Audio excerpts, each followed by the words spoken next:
the party master on Up and Go, The Bridge, 99 FM. This is the official start of Heroes Weekend 2021. If you don't know what day it is, it's Friday! I got some help across the glass too, I noticed that. All right, my name is Richie B. How you all doing today? Seems like Kingston has started early because there's quite a bit of movement of traffic that I saw on my way down. I'm not going to tell you that there was any long line, but there seem to be more vehicles on the road at this early hour, more so than, say, yesterday and the day before. And here we are to take you through the paces of Up and Go for today, the 15th of October. And we're going to make it happen big time. We've got some great things lined up later on this morning. The exclusive interview with Super Cat. We also have other big names that will be making an appearance. And so we're going to ask you to keep it locked right where it's at. 99.1, 0.3, 0.5, 0.7, and 0.9 on the FM band. And reminding you that we're streaming around the world at www.thebridge99fm.com. You can also catch us at irijamradio.com.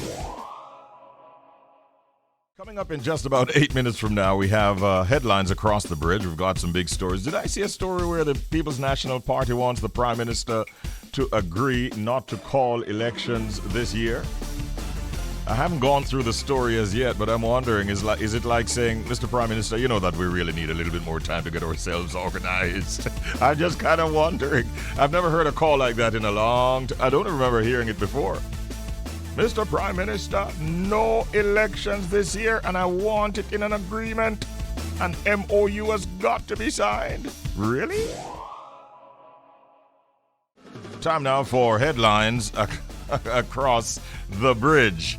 And that's where we're at already. Time is not waiting on anyone. Seems like it's moving on so quickly. Time now for headlines across the bridge, here on the Bridge 99 FM.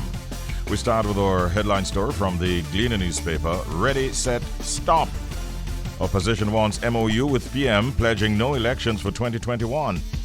Ahead of its 83rd annual conference this weekend, the People's National Party PNP is reporting that 98% of its candidates have been selected for the impending local government elections. But the party is demanding that the Prime Minister ink an agreement not to call elections for this year. PNP General Secretary Dr. Dayton Campbell on Thursday said the opposition party has taken the political temperature on the ground and is repositioning itself amid the dismal findings of the RGR Gleaner Commission polls. Local government elections are due by February 27, 2022, following Parliament's approval of amendments to temporarily modify the Representation of the People Act, ROPA. But the PNP trails the scandal-battered governing Jamaica Labour Party, JLP, by 9 percentage points. The elections were to have been held by November 2020. The poll findings are not something we have been detained by. We note the findings, and we see the things that we can change from them, and then we move along from there, said PNP Gen Sec. Marred by infighting, which PNP President Mark Golding has identified as a factor for the woeful 17% support pledged by the electorate, Campbell disclosed that the party is being guided by internal polls it has conducted. And from the Jamaica Observer, here's a story we want to share with you. Get vaccinated ahead of busy Christmas season, CMO advises. Health officials are expressing concern over the fact that just under 80% of Jamaicans are yet to receive even one dose of any of the available COVID-19 vaccines, with the busy Christmas season fast approaching. Speaking during last evening's weekly press briefing held by the Ministry of Health and Wellness, Chief Medical Officer CMO Dr. Jacqueline Bisesa McKenzie said while the number of new cases of the virus have been trending down as the island emerges from a vicious third wave, only 12.3% of Jamaicans are fully vaccinated, with just 8.2% having had one dose. The positivity rate is still very high at 18%. Where we want to get is below the 5% line. I'm sure everybody wouldn't want to see our cases going up around the Christmas period, she said, noting that the risk of contracting the virus would be higher with more people on the move during the period. Now is the time for the Jamaican population to prepare for the Christmas season by getting vaccinated. This will help to get the positivity rate below 5%, said Dr. Bisesa Mackenzie.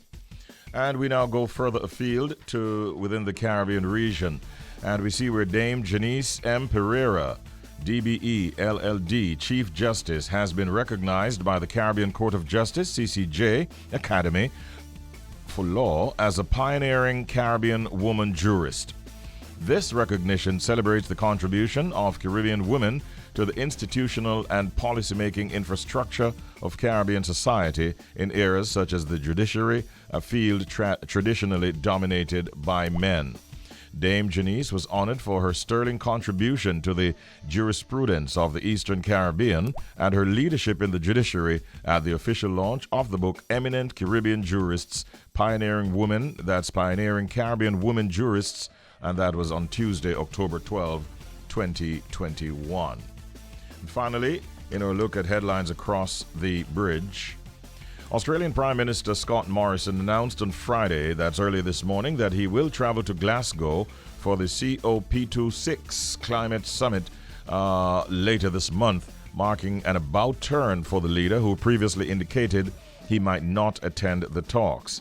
Morrison has been under pressure from allies, including the United States, to announce a more ambitious climate pledge, with Australia's target to reduce greenhouse gas emissions sitting well below those made by the US, European Union, and UK, among other developed nations. The country is the world's second biggest exporter of coal, and the Morrison government has said it will continue to mine, export, and use the fossil fuel well beyond 2030, a stance that has been increasingly isolated has increasingly isolated Australia from global efforts to address the crisis. Those are our headlines across the bridge. By the way, you know that Adele is coming out with new music, right? Yep, Adele has a new song that drops today, and it's entitled Easy on Me.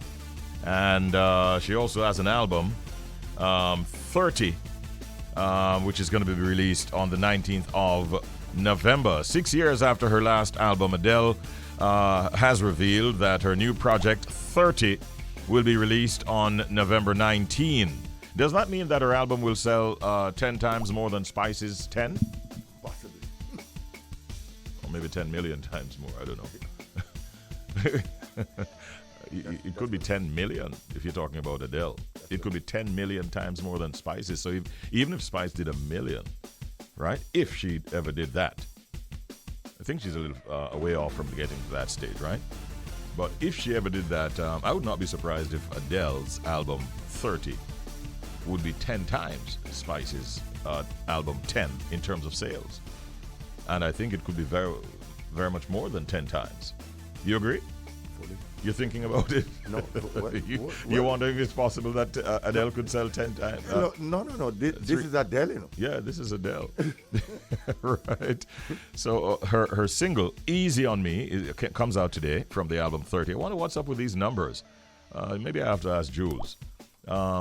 Different artists, 10 is Spice's album.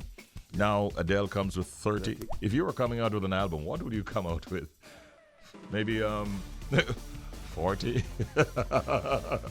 or 22. I don't know. Depends on what you're looking at. It depends on what you're looking at. She's looking to see if she's on the screen. No, you're not on the screen. You are behind the scenes. We are the one who's facing the fire, who are facing the fire right here. So, but let me tell you that the British singer, who was divorced in 2019, she said in a lengthy Instagram post that after throwing herself into a maze of absolute mess and inner turmoil, she's feeling much better now. And she says, I'm ready to finally put this album out. And they have giants like Rolling in the Deep, songs like those, and Hello from her catalog. And she of course, both of her previous albums ranked among the 50 biggest selling in the history of music. So this disc will come out on the 19th of November. 21 songs on it, and it is already creating quite a buzz. So check it out if you can. Easy on Me is the single from Adele. Thought I'd highlight that right now. What school supply is the real king or queen of the classroom? Do you know that? If I should ask you, what school supply is the real king or queen of the classroom? Richie! You can't manage that one. Think about it. It's got to be the ruler. Now you're throwing your hands up in the air. So I asked a police recruit during an exam, what would you do if you had to arrest your own mother? Here's what he said. I would call for backup. Because he knows that she's not going to give up just like that. All right, what are the 3 quickest ways to spread a rumor? Really? The internet, the telephone, and telling your mom? Not sure what that one is? Anyway, it's now 6:52 a.m. It's 8 minutes before the hour of 7 o'clock. We're going to be talking to Chad. Chad Rattray is going to be my guest at 7 o'clock this morning. He's an advocate, an entrepreneur, and a TV and radio personality. And we're going to be focusing on some issues in relation to the results in CSEC. That's what's going to be the focus at that time. I did a quick bit of research quickly before we get back to the music. And, you know, I was talking earlier about the fact that a number of artists have decided to name their albums with numerals, digits, and so on. And there are a number of... a quick look. I see where Beyonce came out in 2011 with an album entitled 4, the digit 4. Then Nelly had 5.0. You remember that album in 2010. Artists like Pearl Jam. Pearl Jam had an album entitled 10, but they spelled it T-E-N. Whereas Spice is the digit 10, or right? So Pearl Jam had an album in 1991 entitled 10. Then Kylie Minogue had an album titled X, which is the Roman numeral 410. Who else did it? Blur in 1999 had an album entitled 13. Adele herself had an album in 2008 entitled 19. And she came back in 2011, with an album entitled 21. I remember that very well. Lynyrd Skynyrd had an album entitled 20, spelled Twenty, and that came out in the year 1997. Prince, real big man, had an album entitled 1999. You remember that? Yeah. These are albums that were inspired by numbers. And, of course, Spice had 10 coming out this year. And we just told you a while ago that Adele's next album is to be titled 30. Little information that you can use. Why not? It's 6:54 a.m. So this morning we have as our guest a young Jamaican who is an advocate, an entrepreneur, a TV and radio personality, and he's currently pursuing a Bachelor of Laws degree at the University of the West Indies. He's also the CEO of the CR Learning Academy, which is, in fact, an online tutoring service. In fact, my research indicates that he has tutored over 8,000 students across the Caribbean already. And we want to be focusing on the recently published CSEC data, which some people are having issues with, to be honest with you. Let me welcome at this time my very special guest, Chad Rattray. Morning, Chad.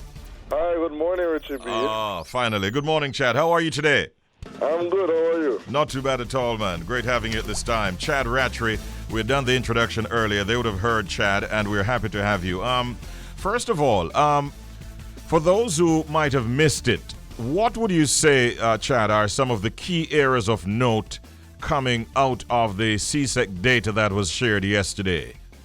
Well, that's a good question. I would cite, well, first of all, let me start by congratulating all of our students who will be receiving their results today. Mm-hmm. Let me go into the data real quick. As it relates to CSEC, we would have seen a decline in mathematics. So mathematics was at staggering, I would say 41%, so it was very low. Mm-hmm.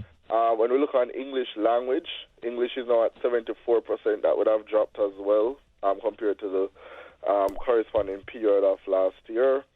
Then we look on falls or drops, I would say declines in the sciences. And a good amount of subjects, if we're supposed to list them as related to CSEC subjects, there was a good decline. When we look on the CAPE subjects, the CAPE students did perform well with Caribbean Studies 95%, which is one of the compulsory subjects, and Communication Studies as well above 90%. So the two mandatory subjects, just like math and English for CSEC, the sixth form students or students who would have taken the CAPE exams certainly did well. So overall, what are your thoughts on those areas of decline and overall what was presented in that data? And should we be surprised? How should we react, really? I mean, we shouldn't be surprised. You know, I am going to put it this way, Richie. Let's take, for example, mathematics. Mathematics in 2019 had a 46% pass rate, and this was before the pandemic. 2020, during the pandemic, we saw 52%. 2021, we're now back at 41%. So, I mean, the mathematics pass rate has never been very high to begin with. So, you know, I wouldn't want to blame everything solely at the pandemic. Obviously, we did have serious issues as it relates to our education system before COVID-19. I think COVID-19 has exacerbated the situation, and this would have definitely contributed to the numbers that we're seeing. And when we analyze the relatively poor performance in some CSEC subjects. Mathematics was significantly low this year.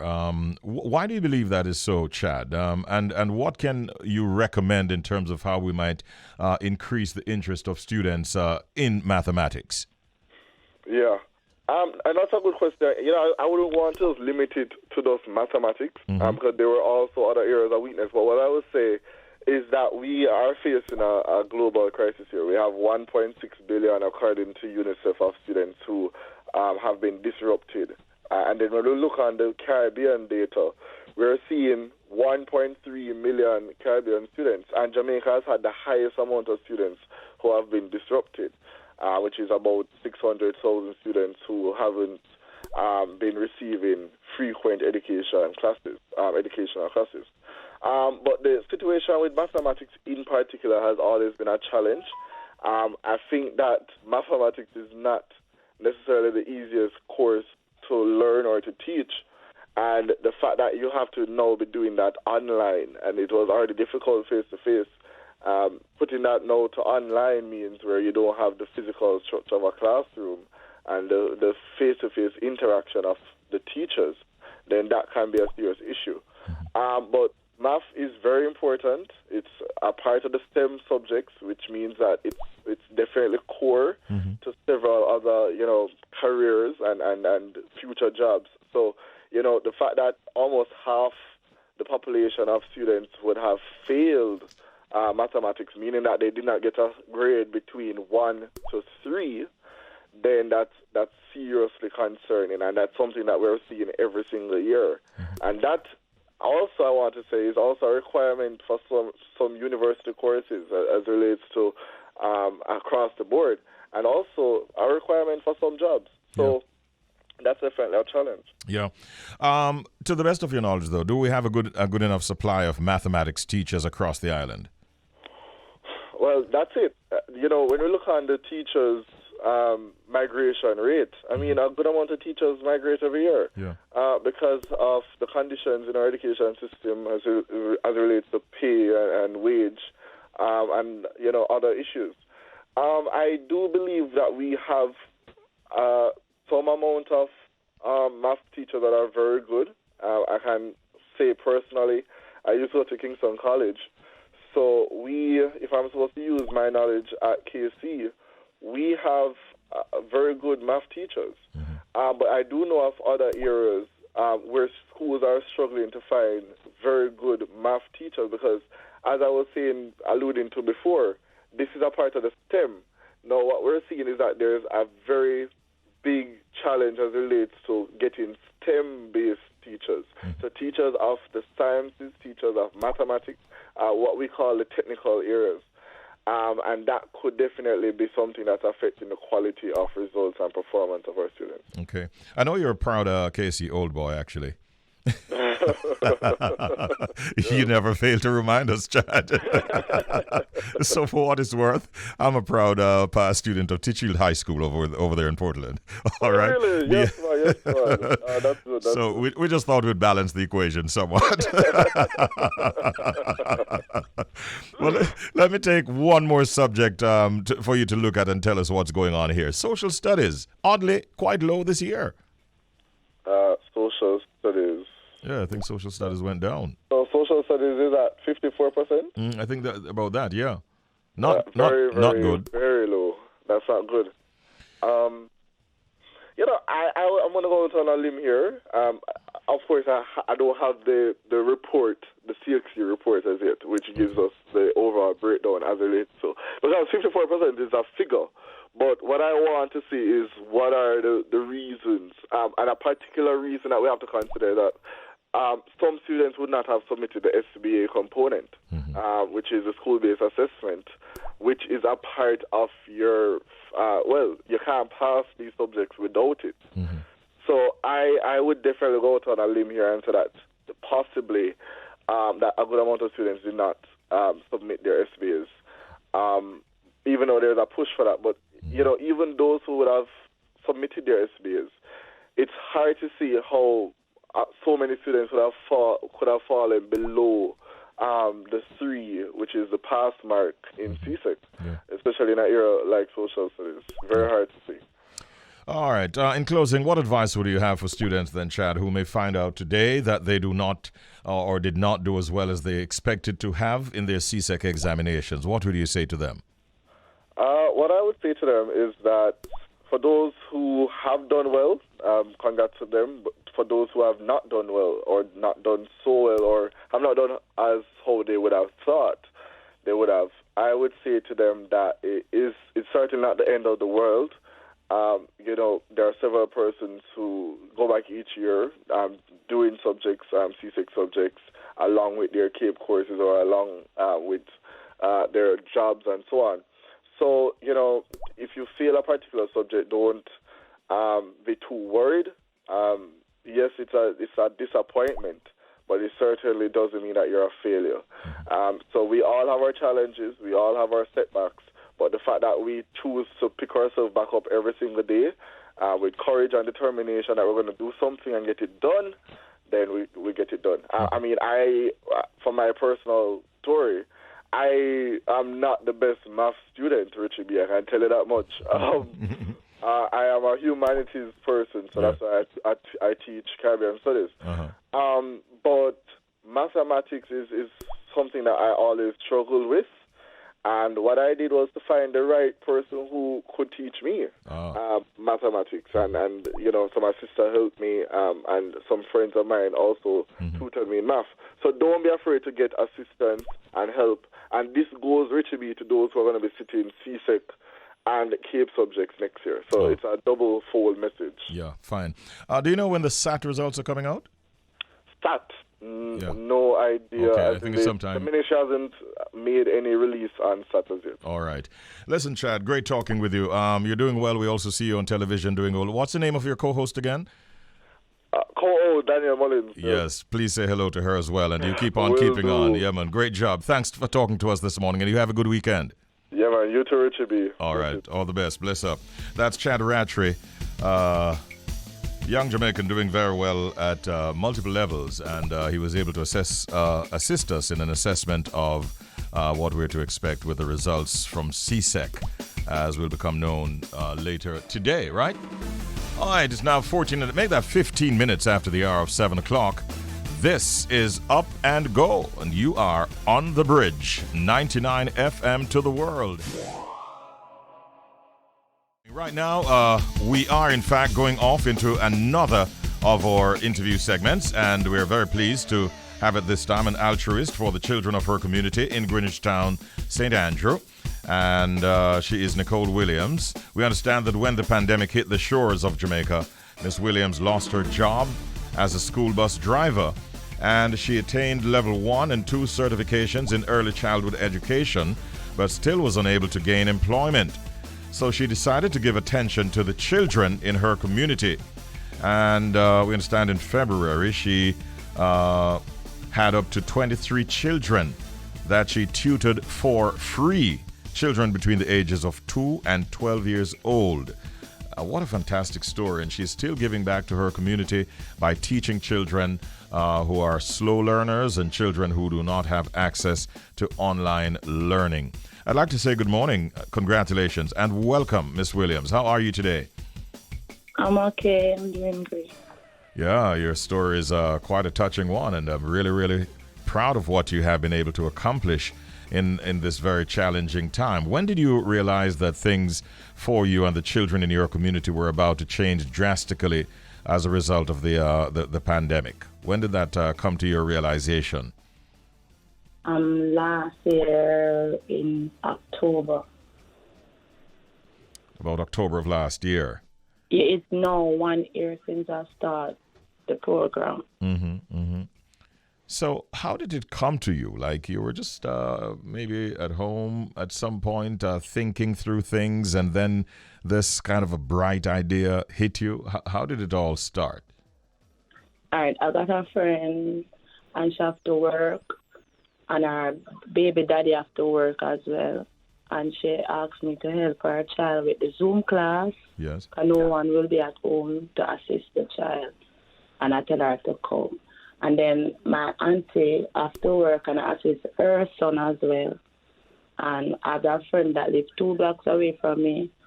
And 3 of our nieces need assistance. And so come the idea came up in my head.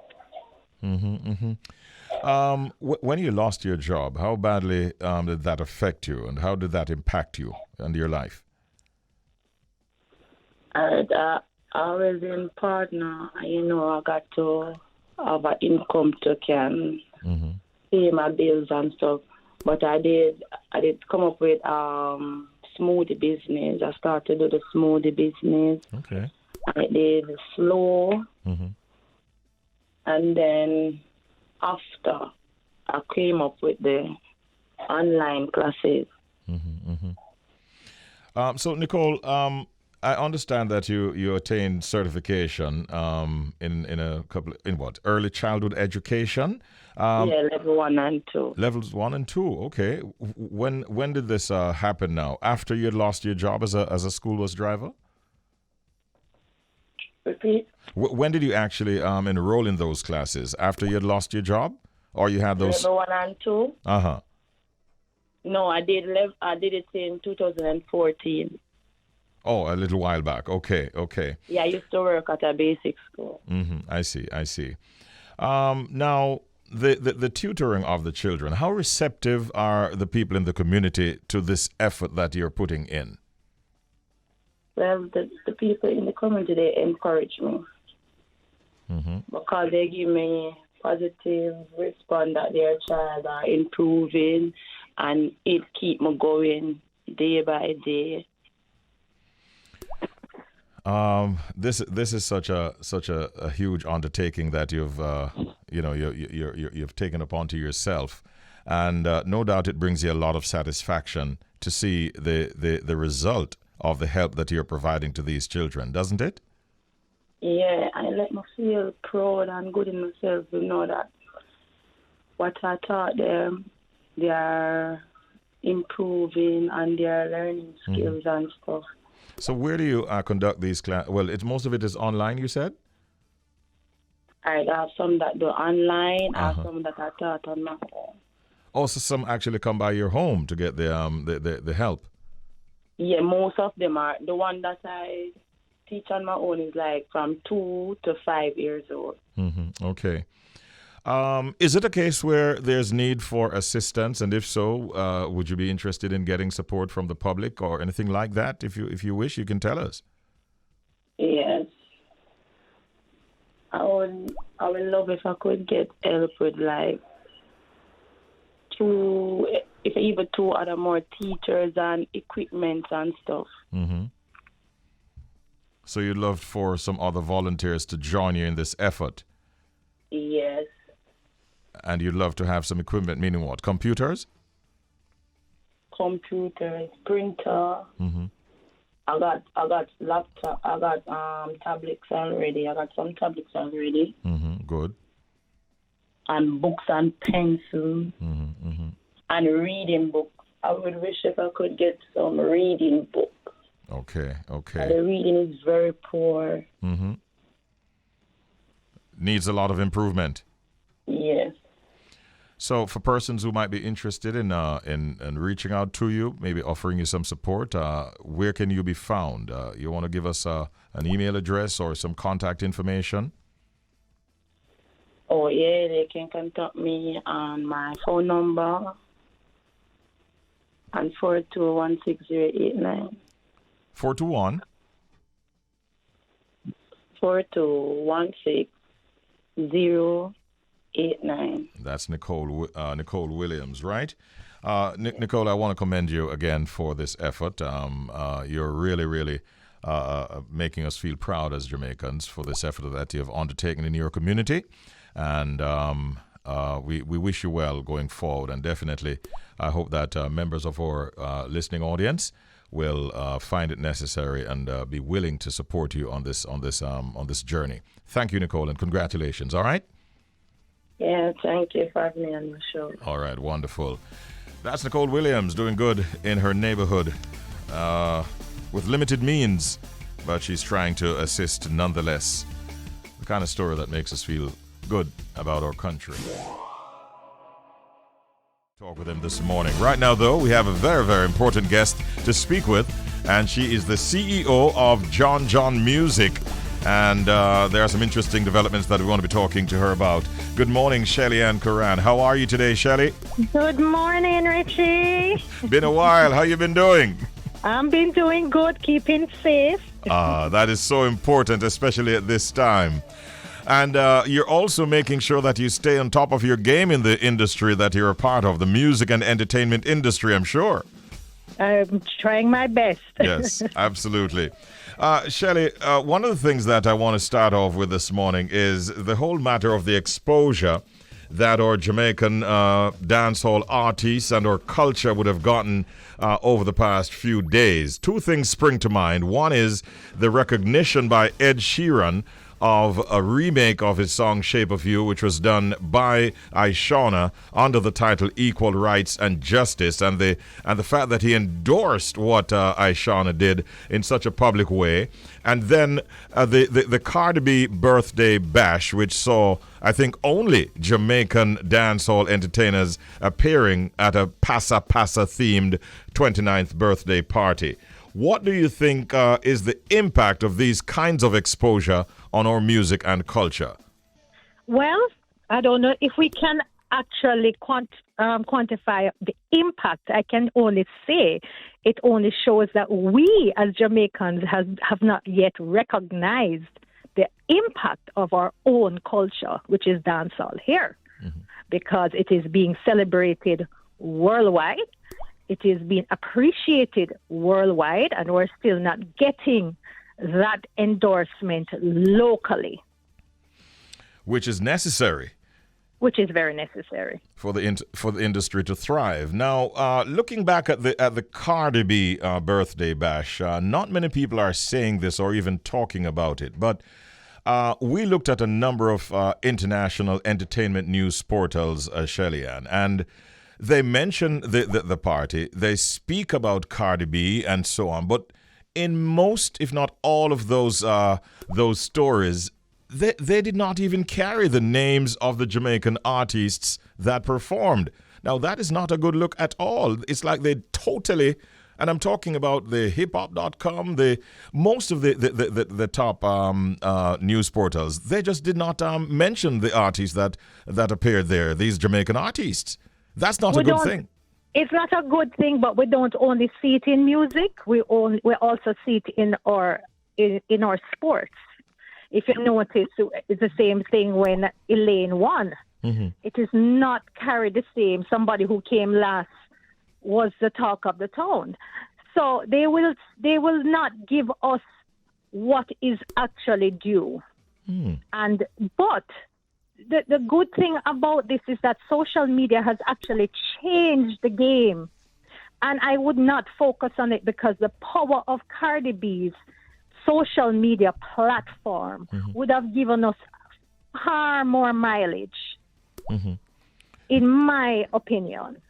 And Reshares, we wouldn't have been able to quantify. It was like a frenzy. And what normally happens is that when a top international artist endorse dancehall like that, there's normally a nice spill-off.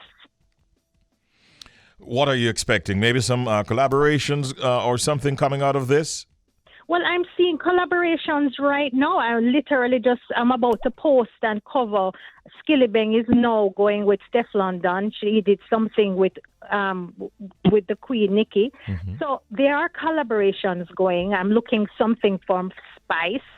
You know, she's doing very, very well. Sean Paul is also coming out with a song with, I think, Sia soon. Yeah. So it's what I'm seeing 10 years ago when Sean Paul was doing his thing with Beyonce. Those were big things then. Yes. But did we push the mileage on what it really meant? Did we use it to our advantage? We have the time, we have the platforms now to push it ourselves. So the artists who would have been at the Jamaican artists who performed at Cardi B's birthday bash should not feel slighted. The fact that these big entertainment portals did not mention them, because social media is compensating, you think? No, they should feel slighted, and I feel slighted. But I believe that there is still a huge gain. And that is what we should focus on. At some point, if we continue to push the music in the light in which it's going, they will have to. Force them to say your name. Yeah. Right? It was Spice that just went on the Breakfast Club and they forced them to say your name. Yeah. But looking at it even a little deeper, what do you think is the reason why our Jamaican artists who are doing very well still find it so hard tapping into the international market? How do you see it? I would like to say that I have witnessed, and I'm from the 90s dancehall, watching the evolution. And I'm seeing so much positive changes, especially with the females that are breaking through to the international market. There have been so many positives. One of the things that I would say is management. One of the things that I would say is change, that not a lot of artists that have been around have adopted to the new styles. But the ones that are coming out are actually experimenting with different beats, and because things change, things evolve. All genres of music, So I just think that it depends on where you go with how the changes are. There is a lot of potential for breakthroughs. The gate is wide open right now. It's just about talent. It's about your management. It's about how you push your brand and the position that you're holding. So it might even be the lack of proper management. I see that as a big issue with Jamaica and Jamaican artists. I put to you another scenario. A foreign or international act might take up a song by a Jamaican artist, sample it, and they go on to sell millions of copies with that song. And at the same time, or dancehall artists, for instance, would not necessarily have had that same kind of success. What is your reading into a situation like that? It depends on how the artist use it. All right, so you didn't get an exposure, but what did you do when you get the exposure? Because you would have gained a lot of attention. So I would assume a lot of opportunities would have come with that. Now, what you do with the opportunity, I can't speak to that, because that's where management is very important. All right. How do you see the industry, going forward, especially with what is happening with the pandemic? Do you think I mean, there are some artists who are still moving forward, but are you satisfied that we're moving forward with the requisite numbers? Are enough artists doing well under the circumstances? Not enough artists are doing well, but the ones that are doing well are doing extremely well, and they're flying the colors very high. Mm-hmm. It has hit our entertainment industry has been hit, but I think this is where people need to focus on the type and the caliber of music that they are producing. Obviously, even based on Cardi B's guest list and performers, it's the feel-good music. Mm-hmm. It's the one that makes you feel really good. You want to dance, you want to enjoy yourself, you understand? So I didn't see any scammers on there. I didn't see it. Please note. Now, Shelly, on a personal level, how have things been with you and the artists that you currently manage? What's up with that? I'm actually concentrating on the business part of stuff. So I'm actually doing more contracts, more bookings, more deals, more music deals with songs. Mm-hmm. That's how I am spending my time. Okay, and you're having some success in that arena. Oh, yes, I am. But I'm very selective. Uh-huh. And again, we're going to go with where do I would want to associate with the type of caliber of artist? Do they have potentials? It's very few. Mm-hmm. It's very few that have that crossover, that are willing to change and clean their brand and make it appealing and spend time. It's a lot more than just music. It's marketing. Yeah. Any success recently that you would like to highlight this morning and let us into a little bit of what's been going on behind the scenes, maybe? Oh, well, there's a lot of successes, but I would like them to come out. We have signed some licensing deals. Wow. To a couple shows in movie deals that's coming out next year. Wow. So, yes, and a lot of artists that we don't hear about. Uh-huh.